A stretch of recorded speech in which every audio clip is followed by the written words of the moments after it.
Islamic Research Foundation, an international resource center for understanding and clarification on Islam and comparative religion. الحمدللہ رب العالمین والصلاة والسلام علی خاتم الانبیاء والمرسلین محمد وآلہ وصحبہ اجمعین اما بعد رب اشرح لی صدری ویسر لی امری واحلل عقدۃ من لسانی یفقہوا قولی. برادران اسلام، درس قرآن کے اس سیشن میں آپ تمام حضرات کا پرتپاک استقبال کرتا ہوں. السلام علیکم ورحمۃ اللہ وبرکاتہ.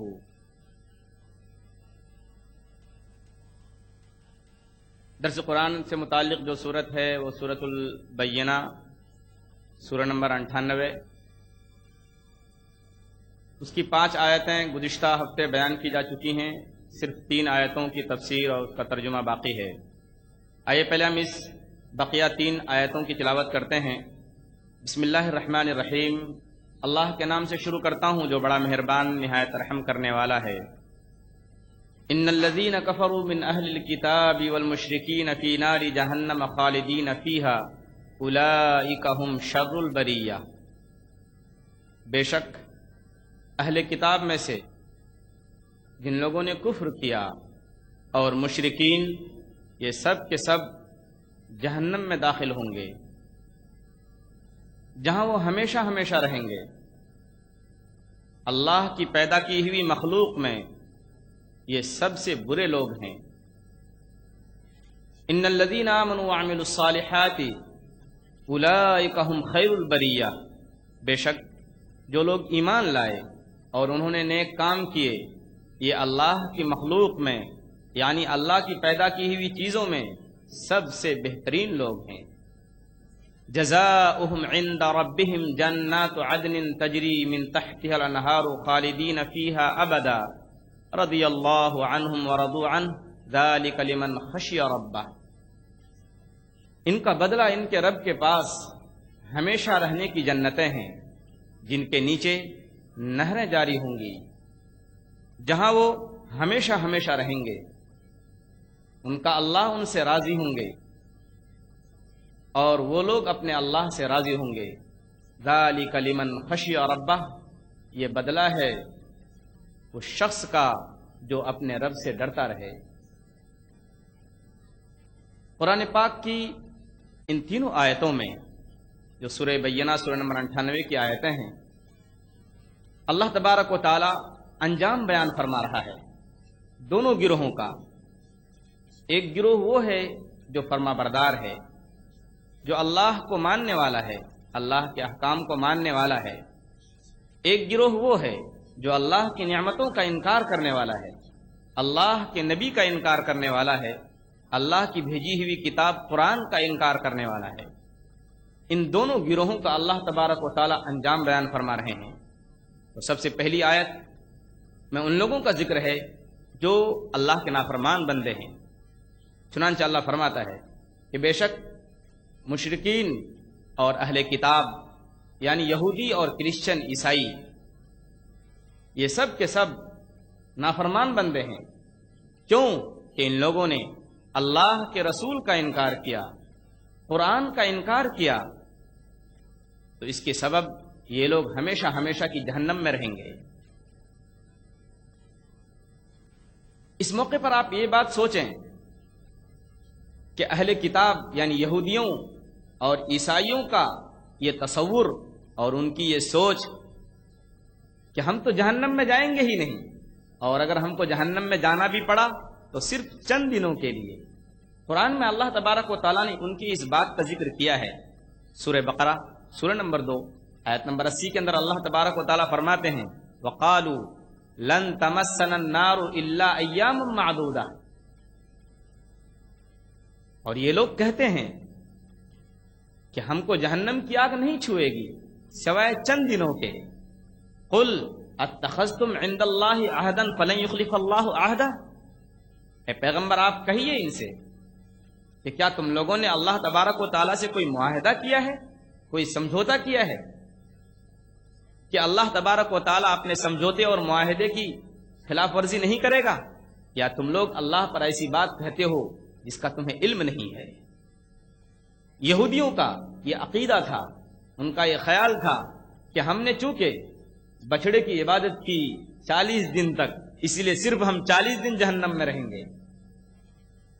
ان لوگوں کا یہ عقیدہ تھا۔ دوسرا، ان کے عقیدے کے مطابق کہ دنیا کی پوری عمر، کل عمر 7000 سال ہوگی، اور ہم ہر 1000 سال کے بدلے 1 دن جہنم میں رہیں گے۔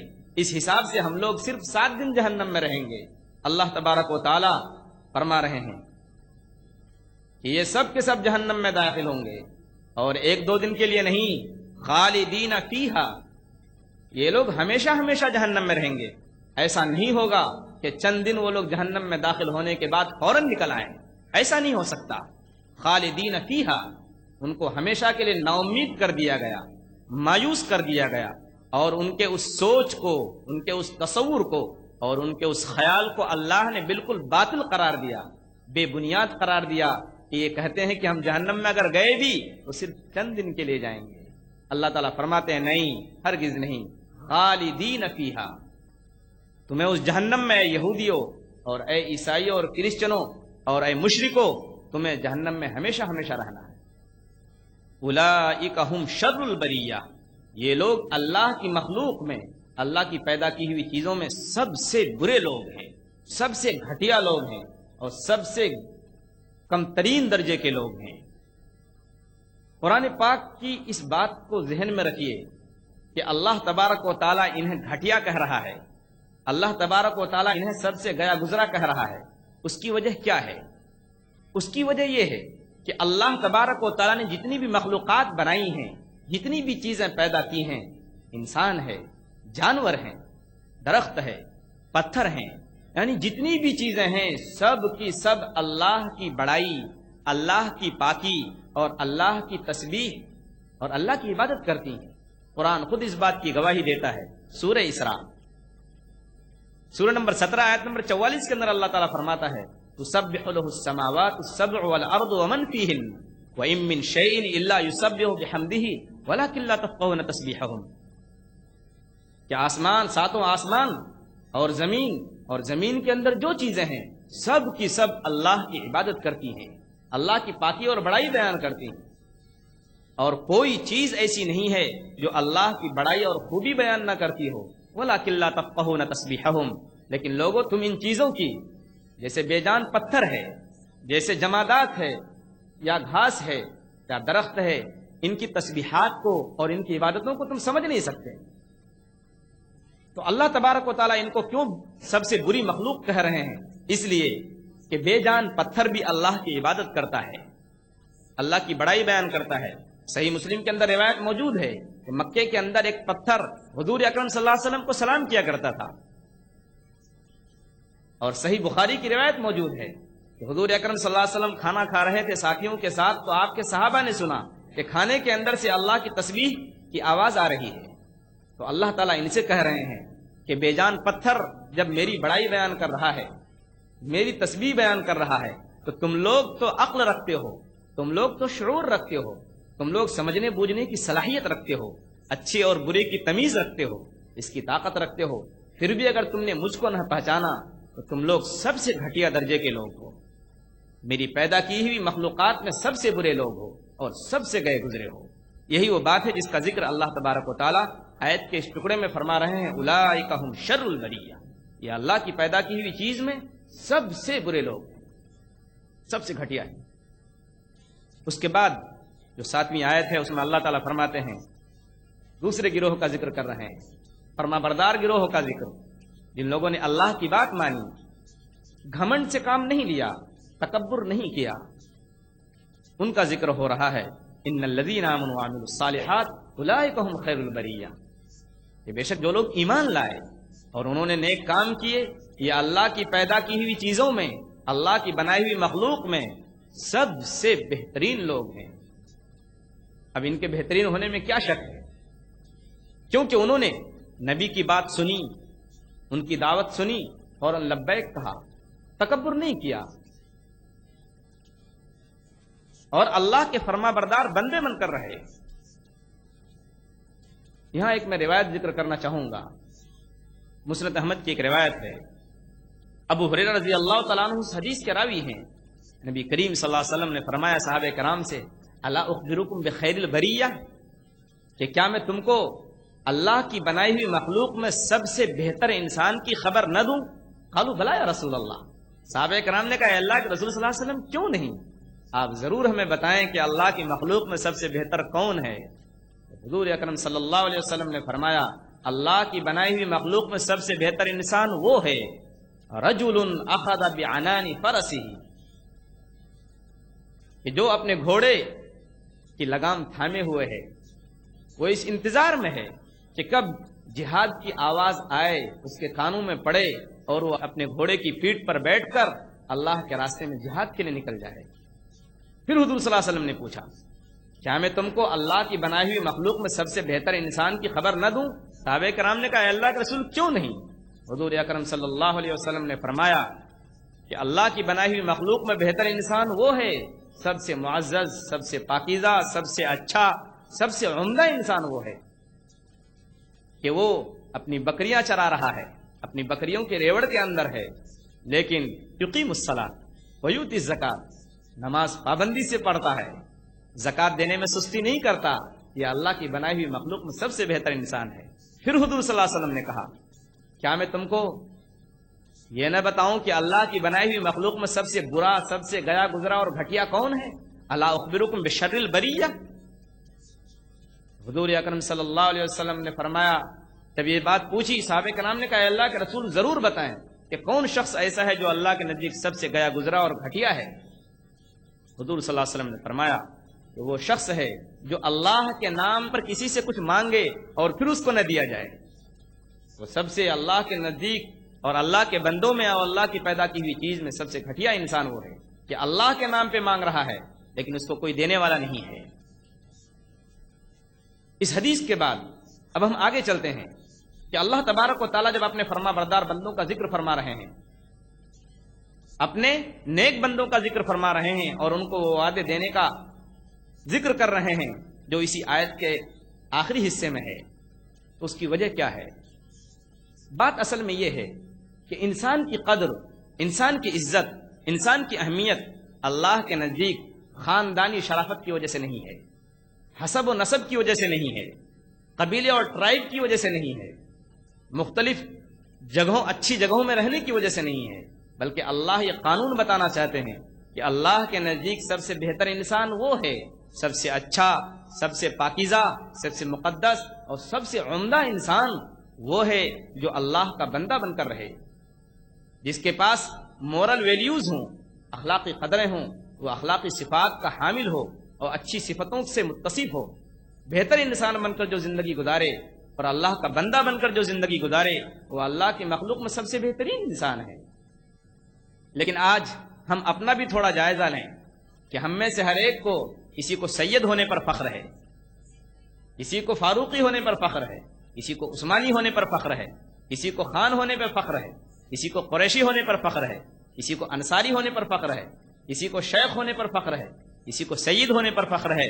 یہ ساری چیزیں ہمارے اندر آج داخل ہیں، لیکن ان سب چیزوں کو ذکر کرنے کے بعد میں یاد دلانا چاہوں گا کہ علامہ اقبال نے کیا اچھی بات کہی ہے کہ یوں تو سید بھی ہو، مرزا بھی ہو، افغان بھی ہو، تم سبھی کچھ ہو، بتاؤ تو مسلمان بھی ہو؟ سب کچھ ہیں ہم اور آپ، ہم سید بھی ہیں، انصاری بھی ہیں اور قریشی بھی، صدیقی بھی، فاروقی بھی، علوی بھی، شیخ بھی، سب کچھ ہیں، لیکن ذرا سنجیدگی سے سوچئے کہ کیا ہم مسلمان بھی ہیں؟ اللہ تبارک و تعالی جو انسان کی کیٹیگری بتا رہا ہے، اچھے لوگوں کی جو صفات بتا رہا ہے، ہم سوچیں کہ ہم ان لوگوں میں داخل ہیں یا نہیں۔ ان الذین آمنوا وعملوا الصالحات اولئک هم خیر البریہ، یقیناً جو لوگ ایمان لائے اور انہوں نے نیک کام کیے وہ اللہ کی مخلوق میں، اللہ کی پیدا کی ہوئی چیزوں میں سب سے بہترین اور عمدہ لوگ ہیں، سب سے اونچے معیار پر ہیں۔ تو اولئک هم خیر البریہ، یہ لوگ سب سے اچھے لوگ ہیں۔ خیر البریہ کیوں کہا گیا؟ یہ سب سے اچھے لوگ کیوں ہیں؟ اس کو آپ دوسرے پس منظر میں سوچئے۔ اللہ تبارک و تعالیٰ سورہ 3 سورہ نمبر 95 آیت نمبر 4 کے اندر فرماتے ہیں لَقَدْ خَلَقْنَا الْإِنسَانَ فِي أَحْسَنِ تَقْوِيمٍ، یقیناً ہم نے انسان کو بہترین اور اچھی صورت پر پیدا کیا۔ انسان اگر اپنی قدر کو پہچانے، اپنے مرتبے کو پہچانے اور اپنی ویلیو اور اہمیت کو سمجھے تو خیر البریہ ہے، اللہ کی مخلوق میں سب سے بہترین ہے۔ اور اگر انسان اپنی قدر کو نہ پہچانے، اپنی اہمیت کو نہ سمجھے کہ وہ اشرف المخلوقات ہے، اللہ کی مخلوقات میں سب سے بہتر ہے، اگر اس چیز کو وہ نہ سمجھے اور اللہ کا بندہ بن کر نہ رہے تو یہ شر البریہ ہے، یہ اللہ کی مخلوق میں سب سے بدترین مخلوق ہے۔ اسی لیے علماء فرماتے ہیں کہ انسان کی جس طریقے سے اس کی ترقی کی کوئی لمٹ اور حد نہیں ہے کہ وہ کیا بن سکتا ہے اور کہاں پہنچ سکتا ہے، اسی طریقے سے انسان کی پستی اور گراوٹ کی بھی کوئی حد نہیں ہے۔ جب وہ پستی میں جاتا ہے تو وہ سانپ اور بچھو بن جاتا ہے، شیر اور درندہ بن جاتا ہے جب انسان پستی کی طرف جاتا ہے۔ اور یہی وہ بات ہے جس کا ذکر اللہ تبارک و تعالیٰ نے سورہ 3 سورہ نمبر 95 آیت نمبر 5 کے اندر فرمایا ہے، ثم رددناہ اسفل سافلین، پھر ہم نے اس کو سب نیچوں سے نیچا کر دیا، انسان کو نیچوں سے نیچا کر دیا جب اس نے اپنا مرتبہ نہیں پہچانا، اپنی قدر نہیں پہچانی، اپنی ویلیو کو نہیں سمجھا اور اپنی اہمیت نہیں سمجھی، وہ سب سے گھٹیا ہو گیا اور اللہ کی مخلوق میں سب سے برا ہو گیا۔ اس کے بعد اللہ تبارک و تعالیٰ آگے فرما رہے ہیں، جزاؤہم عند ربہم جنات عدن تجری من تحتها الانہار خالدین فیہا ابدا رضی اللہ عنہم ورضوا عنہ ذلک لمن خشی ربہ۔ جو فرما بردار بندے ہیں ان لوگوں کی جزا، ان لوگوں کا بدلہ، ان کو جو ریوارڈ ملنے والا ہے اللہ تبارک و تعالیٰ کی طرف سے، اس کا ذکر کر رہے ہیں۔ ان کا بدلہ ان کے رب کے پاس ہمیشہ رہنے کی جنتیں ہیں۔ عدن ایک لفظ آیا ہے اس میں، یہ عربی لفظ ہے۔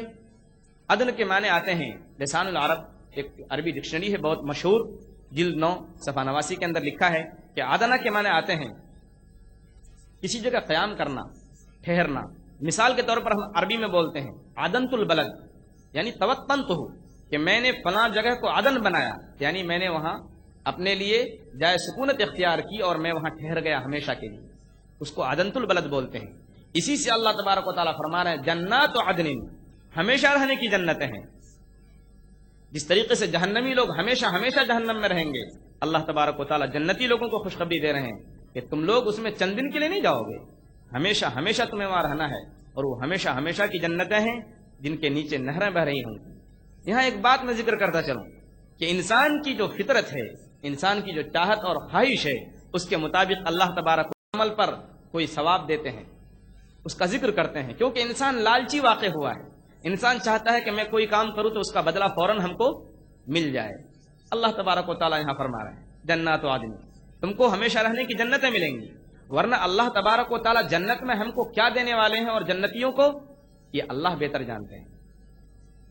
سورہ فصلت سورہ نمبر 41 آیت نمبر 31 کے اندر اللہ تعالیٰ فرماتا ہے وَلَكُمْ فِيهَا مَا تَشْتَهِي أَنفُسُكُمْ، کہ جنت میں تم کو وہ چیزیں ملیں گی جن کی تمہیں خواہش اور چاہت ہوگی۔ اسی بات کو صحیح بخاری حدیث نمبر 4779 کے اندر نبی کریم صلی اللہ علیہ وسلم نے اس طریقے سے فرمایا کہ اعددت لعبادی الصالحین ما لا عین رأت ولا اذن سمعت ولا خطر علی قلب بشر، کہ میں نے جنتیوں کے لیے اور اپنے نیک بندوں کے لیے جنت میں وہ چیزیں تیار کر رکھی ہیں جنہیں نہ کسی آنکھ نے کبھی دیکھا ہے، نہ کسی کان نے کبھی سنا ہے، اور نہ کسی دل میں اس کا خیال گزرا ہے۔ وہ چیزیں اللہ تبارک و تعالیٰ جنتیوں کو دینے والے ہیں۔ آگے ابو ہریرہ رضی اللہ تعالیٰ عنہ فرماتے ہیں اقرؤوا ان شئتم فلا تعلم نفس ما اخفی لهم من قرۃ اعین، کہ اگر تم چاہو تو قرآن پاک کی یہ آیت پڑھ لو جس میں اللہ تبارک و تعالیٰ فرماتا ہے کہ جنتیوں کو کی آنکھوں کے ٹھنڈک کے لیے ہم وہ کچھ دینے والے ہیں جس کے بارے میں کوئی انسان سوچ نہیں سکتا، تصور نہیں کر سکتا۔ خالدین فیہا ابدا، جنت میں وہ ہمیشہ ہمیشہ رہیں گے۔ رضی اللہ عنہم ورضوا عنہ ذلک لمن خشی ربہ، اللہ ان سے راضی اور وہ لوگ اللہ سے راضی۔ اللہ ان سے اس لیے راضی ہوگا جنتیوں سے کہ جنتی لوگوں نے اللہ کی بندگی کا اور اللہ کے بندہ بنے رہنے کا حق ادا کر دیا۔ جس طریقے سے اللہ نے ان کو دنیا میں رہنے کے لیے کہا تھا اس طریقے سے انہوں نے پوری زندگی گزار دی، اس لیے اللہ ان سے خوش ہوگا۔ اور وہ لوگ جنتی لوگ اللہ سے اس لیے خوش ہوں گے کہ اللہ تبارک و تعالیٰ نے جتنے وعدے کیے تھے کہ تم کو یہ بھی ملے گا اور یہ چیز بھی ملے گی، میں فلاں چیز بھی دوں گا، فلاں نعمت بھی دوں گا، تو اللہ تبارک و تعالیٰ نے وہ ساری نعمتیں تو دی ہی جنتیوں کو، ان کے علاوہ ایسی ایسی چیزیں دے دی اللہ تبارک و تعالیٰ نے جنتیوں کو جن کے بارے میں ان کو کوئی وہم و گمان نہیں تھا۔ یہی وہ بات ہے جس کو صحیح مسلم کے اندر حضور اکرم صلی اللہ علیہ وسلم نے اس طریقے سے بیان فرمائی۔ حدیث نمبر 7140، نبی کریم صلی اللہ علیہ وسلم فرماتے ہیں کہ اللہ تبارک و تعالیٰ جنتیوں سے کہے گا کہ جنتیوں کیا تم لوگ راضی ہو گئے؟ وہ لوگ کہیں گے اے اللہ ما لنا لا نرضى یا رب، اے اللہ ہم کیوں ناراضی ہوں، جبکہ اے اللہ آپ نے ہم کو وہ چیز دے دی جو آپ نے اپنی مخلوق میں سے کسی کو نہیں دی، تو ہم کیوں نہیں راضی ہوں گے؟ اللہ تبارک و تعالیٰ فرمائیں گے کہ کیا میں تم کو اس سے بہتر چیز نہ دے دوں؟ جنتی کہیں گے اللہ اس سے بہتر اور چیز کون سی ہو سکتی ہے؟ آپ نے ہم کو جنتیں دے دی، جتنی نعمتوں کا وعدہ کیا تھا اس سے زیادہ دے دیا، اور ہماری سوچ سے زیادہ دے دیا، اس سے بہتر اور کون سی چیز ہو سکتی ہے؟ اللہ تبارک و تعالیٰ فرمائیں گے کہ دیکھو آج میں تم کو اپنی رضامندی دیتا ہوں، آج میں اپنے خوش ہونے کا پروانہ دیتا ہوں، سرٹیفکیٹ دیتا ہوں، احل علیکم رضوانی فلا اسخط علیکم بعدہ ابدا، کہ آج کے دن میں خوش ہو کر کہتا ہوں کہ میں تم سے راضی ہو گیا، اس کے بعد میں کبھی بھی تم سے ناراض نہیں ہوں گا۔